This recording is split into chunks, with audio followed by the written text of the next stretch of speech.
What if the reason you can't lose belly fat has nothing to do with how hard you're working? What if the problem isn't your diet, your gym routine, or your willpower, but something happening in the very first moments after you open your eyes?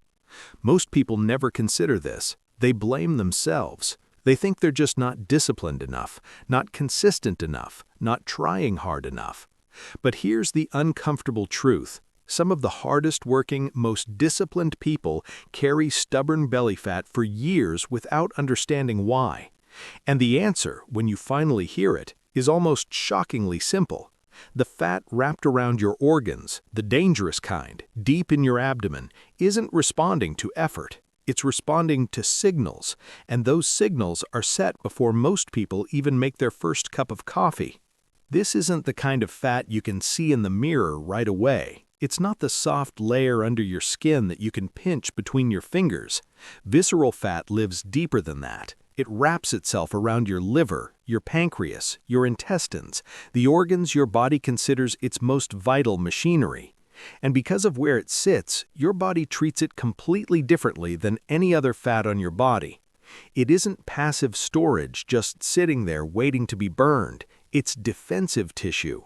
Your body put it there on purpose, and your body intends to keep it there as long as it believes it needs protection.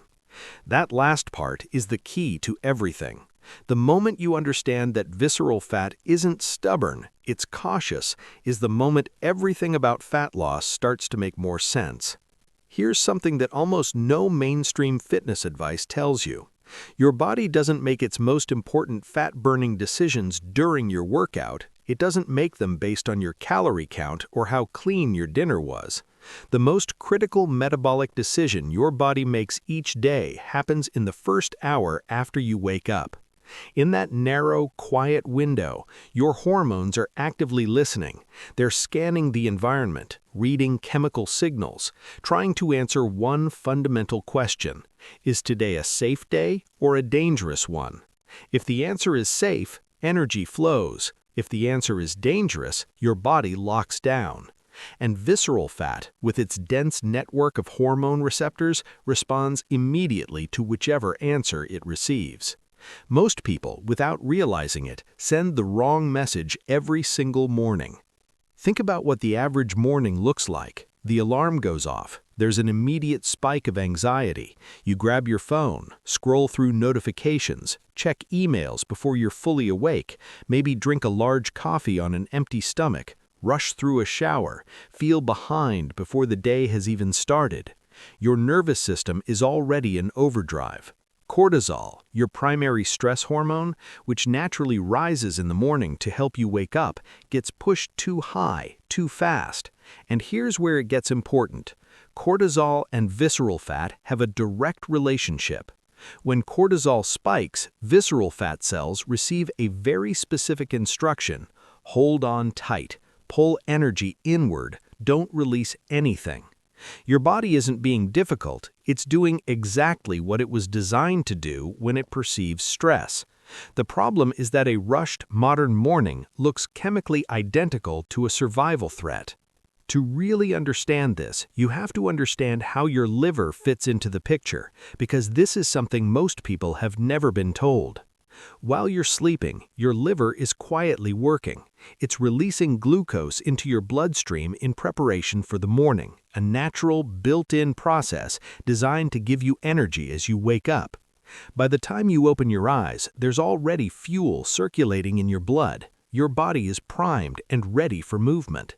But here's the critical fork in the road. What happens to that glucose in the next 30 to 60 minutes determines your entire metabolic direction for the rest of the day. If you stay still, start eating immediately, or spike your stress levels, insulin rises to manage the glucose. The moment insulin rises, visceral fat is chemically locked. It cannot be accessed. It cannot be burned. The doors close, and they stay closed for hours. But if something different happens in that window, something calm, deliberate, and gentle, the entire story changes.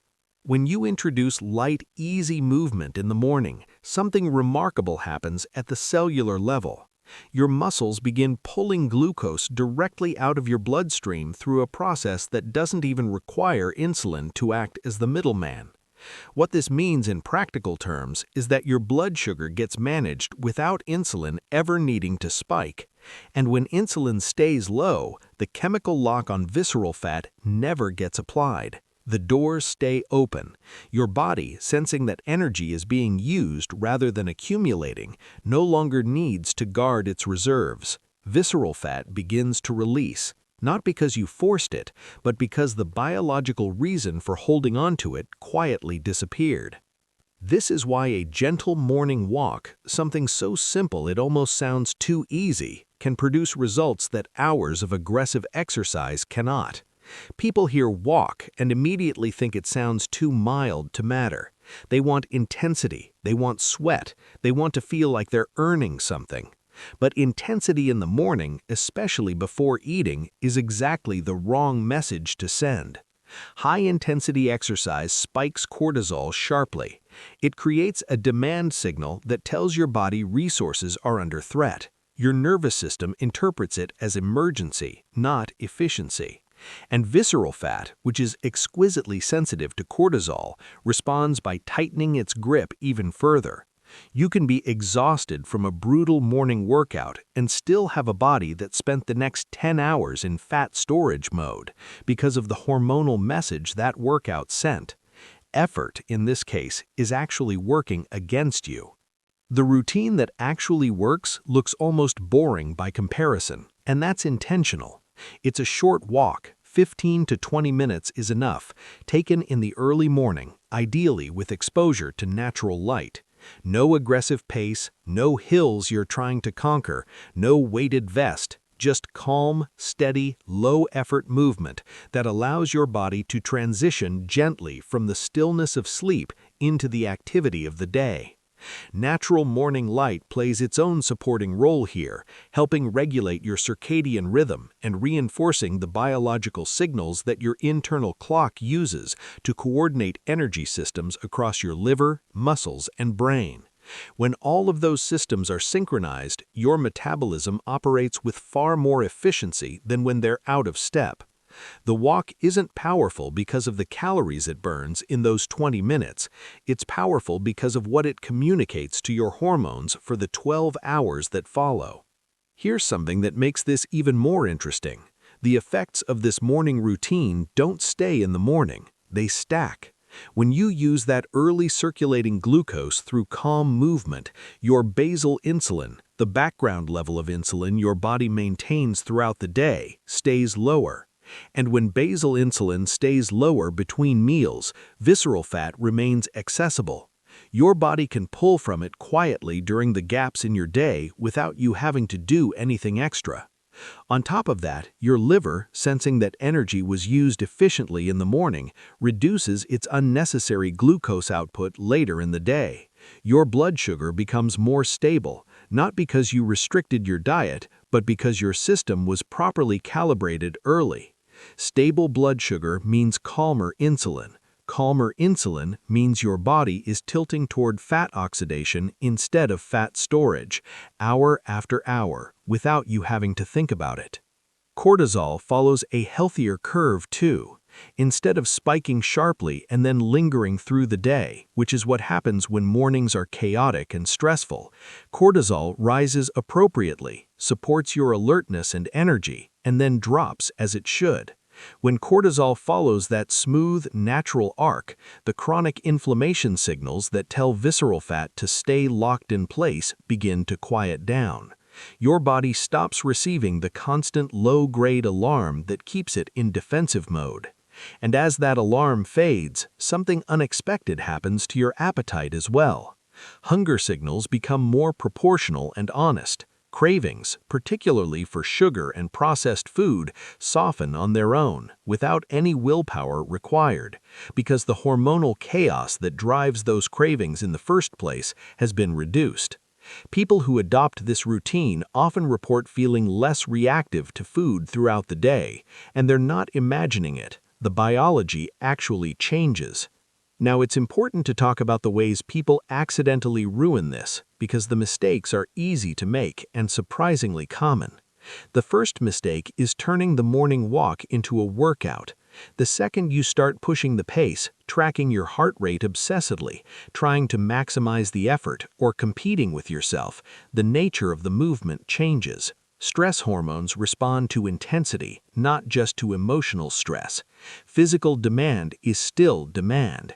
The moment that walk feels like pressure, your body treats it like a threat, and the whole hormonal benefit dissolves.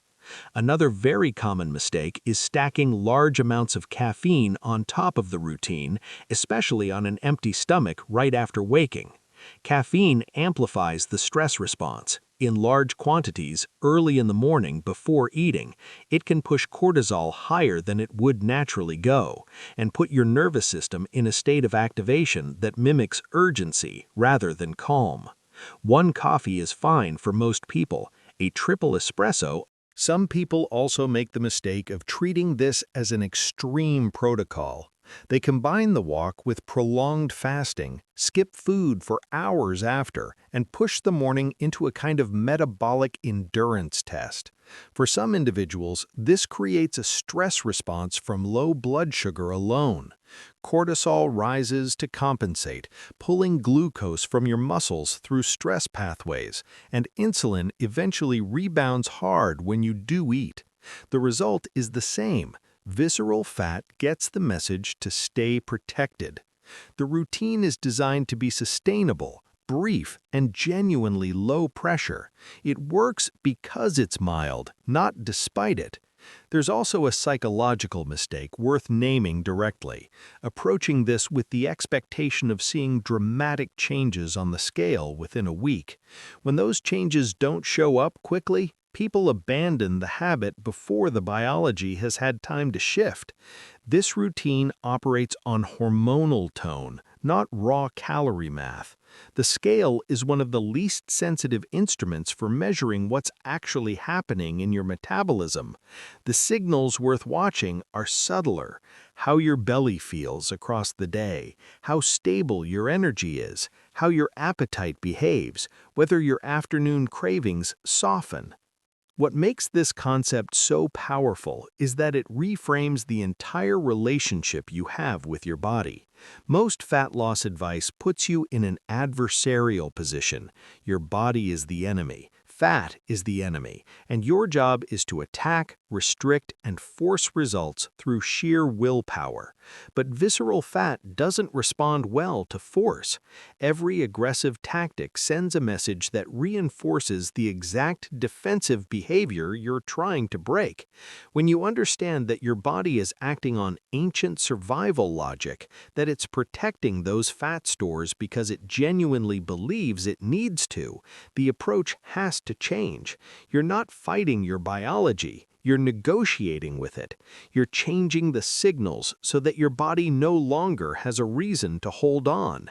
That shift in perspective is not just philosophical. It has direct practical consequences, because the actions that communicate safety to your body are fundamentally different from the actions that communicate pressure. Every morning, in that quiet first hour, your hormones are asking a simple question: is this a safe, predictable environment where energy can move freely? Or is this a threatening environment where everything needs to be locked down and protected?